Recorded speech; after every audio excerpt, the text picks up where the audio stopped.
Hello, my name is Max Minkov, and I'm the president of Computer Services Unlimited, Inc.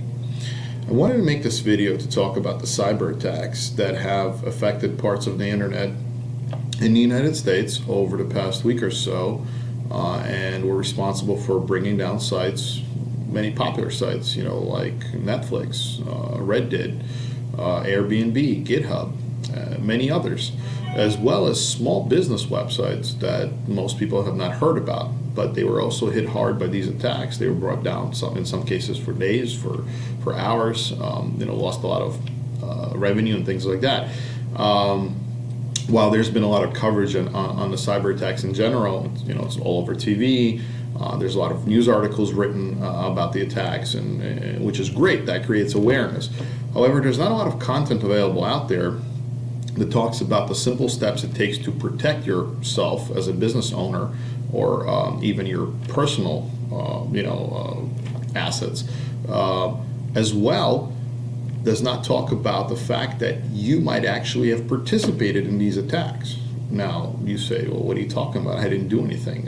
How did I participate in these attacks? Well, let me actually explain that part, because what a lot of people are missing is their devices, their computers, their DVR cameras, their Ring doorbells, their garage door openers might have been participating in these attacks. So first of all, let's talk about this attack specifically. What was it? How did it happen? It was a basic denial of service attack. Okay, in layman terms, it means a hacker commandeers an army of infected devices and points them to an IP address of a server that's running a website, and basically inundates it with traffic where the server basically crashes. Okay, once the server crashes, the site goes offline. Very, very simple, basic explanation. Okay, in this case, the attack was actually pointed at a company called DYN. The company is responsible. It's a company that's one of the backbone companies of the internet, as they say, because it's responsible for translating www.cnn.com to an actual IP address where the CNN.com website is hosted. So that site was hit with a denial of DYN was hit with a denial of service attack. As those servers started crashing, various websites across the internet started going down. That simple. Okay. Now, how did that actually happen? Well, the denial of service attack usually, the process is a malware or a virus infects a computer. Whether you're surfing the internet and you get to a site that was infected, or you open up an phishing email and download the virus right into your machine. Once that malware or virus gets onto your machine, it infects it.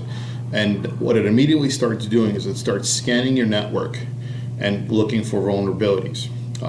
In the old days, it used to be just computers, other computers.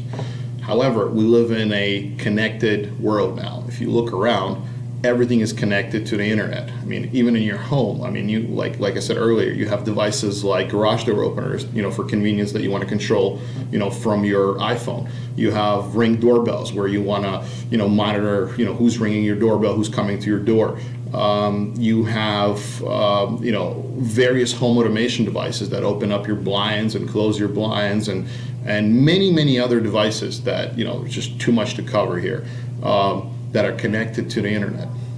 When you're purchasing these devices, the biggest mistake that people make is when you get a device out of the box, you have to connect it to your network. Most people are savvy enough nowadays to configure those devices themselves. They will access them through their IP address once they're connected to the network, and then they will configure those devices, based on the settings that they want to set up.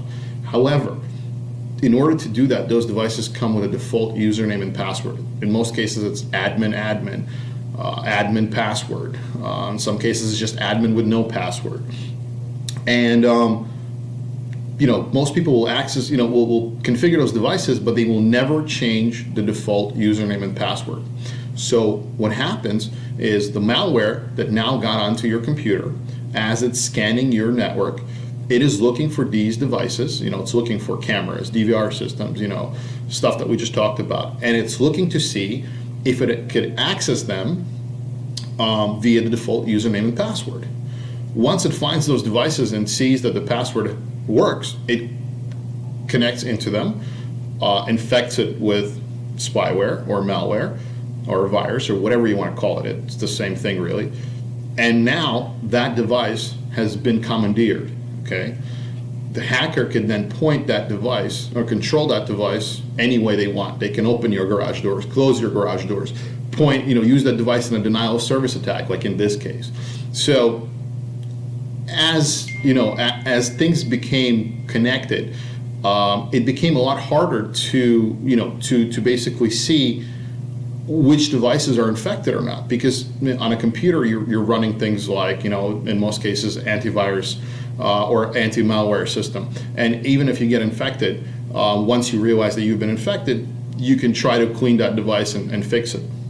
When a malware infects a device like a DVR system or a Ring doorbell, most people are not aware of it. By that point, it's too late. That device has already been commandeered.